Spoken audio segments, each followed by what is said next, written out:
اعوذ باللہ من الشیطان الرجیم بسم اللہ الرحمن الرحیم وَإِذْ قَالَ مُوسَىٰ لِفَتَاهُ لَا أَبْرَحُ حَتَّىٰ أَبْلُغَ مَجْمَعَ الْبَحْرَيْنِ أَوْ أَمْضِيَ حُقُبًا۔ اب یہ دو رکوع ہیں کہ جن میں حضرت موسیٰ علیہ السلام کے ایک سفر کا ذکر ہے۔ روایات میں جو بات معلوم ہوتی ہے اور وہ اس قرآن مجید کے بیان کے ساتھ وہ چیز مطابقت رکھتی ہے، اس لیے بیان کر رہا ہوں کہ حضرت موسیٰ کو اللہ تعالیٰ نے حکم دیا کہ فلاں جگہ پر جاؤ اور وہاں تمہیں ہمارا ایک بندہ ملے گا، اور وہ بندہ جو ہے بہت صاحب علم ہے، کچھ عرصہ اس کے پاس رہو۔ ہو سکتا ہے کہ یہ حضرت موسیٰ علیہ السلام کا بھی ابتدائی دور ہو نبوت کا، اور جیسے کہ اللہ تعالیٰ نے ہمیں معلوم ہے روایات سے 3 برس تک جو حضور صلی اللہ علیہ وسلم کی تعلیم کا بندوبست کیا ہے، ایک فرشتہ جو ہے مستقل جو ہے آپ کے ساتھ رہا ہے، اسی طریقے سے شاید اللہ تعالیٰ نے کسی یا تو فرشتے کو، جسے ہم خضر کہہ دیتے ہیں، یہ بھی کوئی یقین کے ساتھ معلوم نہیں کہ وہ خضر علیہ السلام، قرآن میں ان کا نام نہیں ہے، یہ بھی رائے ہے کہ وہ فرشتے ہیں، یہ بھی رائے ہے کہ وہ انسانوں میں سے کوئی انسان ہے جن کو اللہ تعالیٰ نے بہت لمبی عمر دے دی ہے، جیسے جن کو دے رکھی ہے ایک ابلیس کو، تو انسانوں میں سے ایک اچھے اپنے نیک اور اپنے پسندیدہ اور برگزیدہ انسان کو بھی اس نے بہت بڑی عمر دے رکھی ہے، وہ حضرت خضر ہے۔ واللہ عالم، اس کے بارے میں کوئی تفصیل ہم نہیں جان سکتے، لیکن یہ کہ حضرت موسیٰ علیہ السلام سے کہیں کسی جگہ پر ان کو یہ خیال آ گیا کہ شاید اس وقت روئے ارضی پر سب سے زیادہ علم جو ہے اللہ تعالیٰ نے مجھے عطا کیا ہے، لیکن اس کے لیے پھر ذرا تعدیباً اور تربیتاً اور تعلیماً اب انہیں کہا گیا کہ فلاں ہمارا بندہ فلاں جگہ جاؤ، تمہاری ملاقات ہوگی، کچھ دیر اس کے پاس رہو اور دیکھو کہ وہ اس سے کیا حکمت تم سیکھ سکتے ہو۔ اب اس کے لیے حضرت موسیٰ نکلے ہیں اپنے نوجوان ساتھی خادم کے ساتھ، یوشع ابن نون ان کو ساتھ لے کر۔ وَإِذْ قَالَ مُوسَىٰ لِفَتَاهُ لَا أَبْرَحُ حَتَّىٰ أَبْلُغَ مَجْمَعَ الْبَحْرَيْنِ، اور جب کہا موسیٰ نے اپنے اس نوجوان ساتھی سے جن کا نام یوشع ابن نون ہے کہ میں نہیں باز آؤں گا یہاں تک کہ چلتا رہوں اور پہنچ جاؤں مجمع البحرین تک، جہاں پر کہ دونوں دریا مل جاتے ہیں، او امضیہ حقبا، یا پھر میں چلتا رہوں گا، چاہے وہ مجھے سینکڑوں برس گزر جائیں میں چلتا رہوں گا۔ بتایا گیا تھا مجمع البحرین پر وہ ملے گا، اور خاص نشانی اس کی بتا دی گئی تھی کہ ہمارا وہ بندہ وہاں ملے گا تمہیں۔ اب مجمع البحرین پر بھی اختلاف ہے، ایک کا تو خیال یہ ہے، وہ جو نقشہ میں نے آپ کو دکھایا تھا کہ یہ جو ریڈ سی ہے، اس کی جو 2 کھاڑیاں ہو جاتی ہیں، تو ان کا جو مقام اتصال ہے گویا کہ وہاں بھیجا گیا کہ یہاں پر، لیکن صحیح رائے زیادہ جو ہے وہ یہ ہے کہ یہ جو دریائے نیل آتا ہے مصر میں، تو یہ سوڈان سے آتا ہے، تو 2 دریا مل کر یہ دریا بنتے ہیں، النیل الازرق اور النیل الابیض، ایک سفید رنگ کا پانی ہے اور ایک بھی نیلے رنگ کا پانی ہے۔ یہ نقشہ ہمیں بھی اٹک پر نظر آتا ہے، دریائے سندھ جو تربیلا سے نکل کر پانی آتا ہے وہ نیلے رنگ کا ہے، اور جو دریائے کابل کا پانی آ رہا ہوتا ہے مغرب سے، تو اس کا وہ پانی گدلا ہے، اور کافی دور تک پھر ہمیں نظر آتا ہے کہ یہ دریائے کابل کا پانی چل رہا ہے گدلے رنگ کا، اور یہ صاف صاف پانی جو ہے دریائے سندھ کا چل رہا ہے۔ تو اسی طرح کا معاملہ وہاں پر ہے، نیل جو ہے نیلا نیل اور سفید نیل، النیل الازرق اور النیل الابیض، وہاں پر پہنچے ہیں کہیں، یہ یوں سمجھیے خرطوم کے آس پاس، کہ میں اب چلتا جاؤں گا۔ فلما بلغا مجمع بینہما، جب یہ پہنچ گئے اس دونوں دریاؤں کے ملنے کی جگہ پر، نسیا حوتہما، یہ بتا دیا گیا تھا کہ ایک جو مچھلی ہے تل کر اس کو ساتھ لے لینا تاکہ تمہارے وہ غذا کا کام بھی دے گی، اور اسی کو نشانی بنانا تھا اللہ نے بتانے کے لیے کہ کس جگہ پر وہ اس شخص سے ملاقات ہوگی۔ جب وہ پہنچے ان دونوں کی مجمع کے مقام پر، نسیا حوتہما، تو انہوں بھول گئے اپنی اس مچھلی کو، فاتخذ سبیلہ فی البحر سربا، اور وہ مچھلی جو ہے وہ زندہ ہو کر، حالانکہ بھنی ہوئی تھی تلی ہوئی تھی، وہ زندہ ہو کر اور اس نے وہ سرنگ سی بنا کر اور سمندر میں چلی گئی۔ فلما جاوزا، اب یہ نقشہ جو ہے یہ ان کے جو ساتھی تھے یوشع ابن نون، انہوں نے دیکھا ہے اپنی نگاہ سے کہ یہ معاملہ ہوا ہے، لیکن یہ کہ اس کا تذکرہ کرنا حضرت موسیٰ علیہ السلام سے بھول گئے۔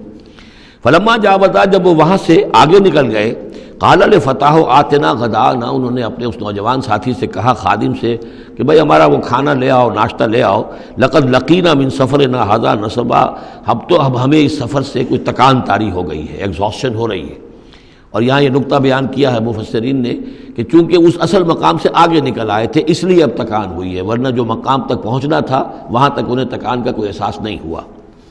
قال ارأیت اذ اوینا الی الصخرۃ، اس نوجوان نے یہ کہا خادم نے کہ آپ دیکھیے، جب ہم اس چٹان کے پاس تھوڑی دیر کے لیے رکے تھے سستانے کے لیے، فإنی نسیت الحوت، تو میں اس مچھلی پر نگاہ رکھنا بھول گیا، اس کی حفاظت کرنا بھول گیا، وما انسانی الا الشیطان ان اذکرہ، اور شیطان نے مجھے بلائے رکھا کہ میں آپ سے ذکر بھی نہیں کر سکا، واتخذ سبیلہ فی البحر، وہ تو زندہ ہو کر اور اس نے اپنا راستہ بنایا اور سمندر میں اتر گئی یا دریا میں اتر گئی. عجبا، بہت عجیب یہ واقعہ تھا جو پیش آیا تھا.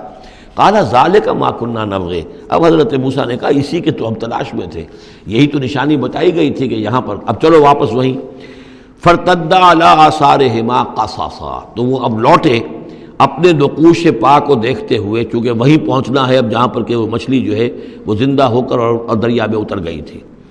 فوجد عبدا من عبادنا، اب جو وہاں پہنچے تو پایا ہمارے بندوں میں سے ایک خاص بندے کو. آتیناہ رحمتا من عندنا، ہم نے اسے رحمت عطا کی تھی خاص اپنے پاس سے. وعلمناہ من لدنا علما، اور اسے علم سکھایا تھا خاص اپنے پاس سے. یہ علم لدنی ایک اصطلاح ہے جو یہیں سے لفظ اخذ کیا گیا ہے. ایک علم وہ ہے جو ہم سیکھتے ہیں، جو بھی پڑھتے ہیں سیکھتے ہیں، تفسیر پڑھی ہے، عربی پڑھی ہے، نحو پڑھی ہے، فقہ پڑھی ہے، یہ علم حاصل ہو رہا ہے، یا جیوگرافی پڑھی ہے، تاریخ پڑھی ہے. ایک وہ علم ہے جو اللہ کسی کے دل میں ڈال دیتا ہے بغیر کسی مادی طور پر دنیاوی اعتبار سے کسی تحصیل علم کی مشقت سے گزرے ہوئے. اس کو علم لدنی کہتے ہیں. لدن کہتے ہیں نزدیک، لدن اللہ، لدنی ہم نے اپنے پاس سے، اپنے خاص خزانہ فضل سے، خاص خزانہ فیض سے اسے علم عطا کیا تھا. ہم نے اسے رحمت بھی دی تھی. آتیناہ رحمتا من عندنا وعلمناہ من لدنا علما.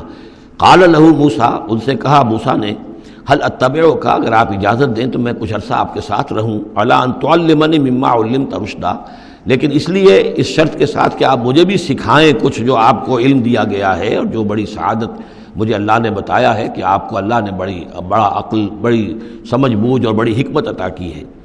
قال انک لن تستطیع معی صبرا، انہوں نے کہا کہ دیکھو تم میرے ساتھ رہ کر صبر نہیں کر سکو گے. وَكَيْفَ تَصْبِرُ عَلَىٰ مَا لَمْ تُحِطْ بِهِ خُبْرًا، اور کیسے صبر کرو گے اس چیز پر کہ جس کا کہ علم تمہارے پاس نہیں ہے، جس کا تم نے احاطہ نہیں کیا ہے. تمہیں تو بات بڑی غلط لگے گی، عجیب سی لگے گی. قَالَ سَتَجِدُنِي إِن شَاءَ اللَّهُ صَابِرًا، حضرت موسیٰ نے کہا کہ نہیں، انشاءاللہ آپ مجھے صابر پائیں گے، میں صبر کروں گا. وَلَا عَصِي لَكَ أَمْرًا، اور میں آپ کی کسی حکم کی خلاف ورزی نہیں کروں گا.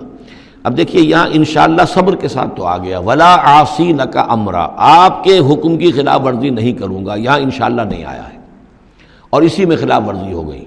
یعنی یہ کہ انہوں نے جو حکم دیا تھا پھر اس کی وہ پابندی نہیں کر پائے. ولا تقولن لشیء انی فاعل ذلک غدا، اس کے ساتھ اس کو جوڑ لیجئے جو ہم پڑھا ہے اسی صورت میں. حضور سے کہا گیا تھا کبھی نہ یہ کہیے گا. یہاں بھی کہتے ہیں انشاءاللہ میں کوشش کروں گا، انشاءاللہ اللہ تعالیٰ کے فضل و کرم سے میں آپ کے حکم کی خلاف ورزی نہیں کروں گا. قال فإن اتبعتنی، اب یہ حکم ہے ان کا. انہوں نے کہا کہ اگر تم میرے ساتھ چلنا چاہتے ہو، رہنا چاہتے ہو، فلا تسألنی عن شیء، تو کسی چیز کے بارے میں مجھ سے خود مت پوچھنا. حتی احدث لک منہ ذکرا، یہاں تک کہ میں خود اس کے بارے میں کوئی تذکرہ کروں. بس دیکھتے جاؤ جو بھی میرے ساتھ ہو رہا ہے، دیکھتے رہو، آبزرو کرو، چپ رہو، خاموش رہو. میں جب مناسب سمجھوں گا جو اصل حکمت ہے ان چیزوں کی کہ جو تمہارے مشاہدے میں آئیں گی وہ میں تمہیں بتا دوں گا، لیکن تم مجھ سے سوال نہیں کرو گے. فانطلقا، اب وہ دونوں چلے، گویا کہ حضرت موسیٰ نے وہ بات مان لی. حتی اذا رکبا فی السفینۃ، یہاں تک کہ جب وہ دونوں سوار ہوئے کشتی میں. خرقہا، اب ان صاحب نے، یہ جو صاحب موسیٰ انہیں کہیں یا حضرت خضر کہیں، انہوں نے کشتی کا ایک تختہ اکھاڑ دیا. قال خرقتہا لتغرق اہلہا، اب حضرت موسیٰ علیہ السلام کہاں خاموش رہنے والے تھے. اتنا غلط کام کر رہے ہو تم، ساری کشتی کو ڈبونا چاہتے ہو. کیا تم نے توڑ ڈالا ہے، پھاڑ دیا ہے اس کشتی کو تاکہ غرق کر دو اس کے اندر جو سوار ہیں ان سب کو. لقد جئت شیئا امرا، یہ تو آپ نے ایک بہت غلط کام کیا، بہت بھاری ایک جرم ہے جو آپ سے سرزد ہوا ہے. قال الم اقل انک لن تستطیع معی صبرا، انہوں نے کہا کیا میں نے نہیں کہا تھا کہ تم میرے ساتھ صبر نہیں کر سکو گے. تو اصل بات سمجھ لیجئے وہ کیا ہے کہ دنیا میں جو ظاہر میں کوئی عمل ہو رہا ہوتا ہے ہم اس کو دیکھتے ہیں، اس کے پیچھے اللہ کی کیا مشیت کام کر رہی ہے وہ ہمیں نظر نہیں آتی. بظاہر کوئی شے ہمارے لیے بری ہے، اس کے پیچھے کوئی خیر آ رہا ہے، ہم اس بری چیز کو برا سمجھ کر اور وہ ہم جو ہے نالا و شیون کا معاملہ اختیار کر لیتے ہیں. عسیٰ ان تکرہوا شیئا وہو خیر لکم وعسیٰ ان تحبوا شیئا وہو شر لکم واللہ یعلم وانتم لا تعلمون. یہ ہے اصل میں وہ بات کہ جو سورہ بقرہ میں ہم نے پڑھی تھی. ہو سکتا ہے تم کسی چیز کو برا سمجھو جبکہ حقیقت میں وہ تمہارے لیے بہتر ہو، اور ہو سکتا ہے کہ تم کسی چیز کو اچھا سمجھو، حقیقت میں تمہارے لیے وہ مضر ہو. اللہ جانتا ہے، تم نہیں جانتے. تو تفویض الامر ہونا چاہیے اللہ کی طرف. اے اللہ جو تجھے میرے لیے پسند ہے. لیکن یہ جو بھی فرشتے کر رہے ہوتے ہیں، اور ظاہر بات ہے یہ بھی ہو سکتا ہے فرشتے ہوں یا اولیاء اللہ میں سے کسی کی روح ہے تو جیسا کہ شاہ ولی اللہ کا قول میں نے آپ کو سنایا ہے کہ وہ بھی ملائکہ کے طبقہ اسفل میں شامل ہو جاتے ہیں اور وہی اللہ تعالیٰ کے احکام کی جو ہے تنفیذ کرتے ہیں۔ تو یہ شرعی احکام نہیں ہے، یہ تکوینی احکام ہے۔ کسی کا بچہ جو ہے چھت کے اوپر سے گرا مر گیا، اب وہ تو چیخ رہا ہے، ماں بھی چیخ رہی ہے، بہن بھائی بھی چیخ رہے ہیں، اب کیا پتا کہ یہ بچہ جو ہے اگر بڑا ہو جاتا تو یہ ماں باپ کے لیے سوہان روح ہوتا۔ اللہ نے ان کے لیے خیر کیا ہے کہ اس بچے کو اس وقت لے لیا ہے، لیکن انہیں تو پتہ نہیں کہ آئندہ کیا ہونا تھا۔ تو ہم ظاہر کو دیکھ کر جو ہے گھبرا جاتے ہیں اور اس کو اپنے لیے برا سمجھ بیٹھتے ہیں، جبکہ اللہ تعالیٰ کی بیدک الخیر، اللہ کے ہاتھ میں خیر ہی خیر ہے، لیکن ہماری شارٹ سائٹڈنس ہے کہ جس کی وجہ سے ہم چیزوں کو کسی اور رنگ میں لے رہے ہیں۔ اس کے لیے یہ 3 واقعات ہیں کہ جو انہوں نے دکھائے گئے۔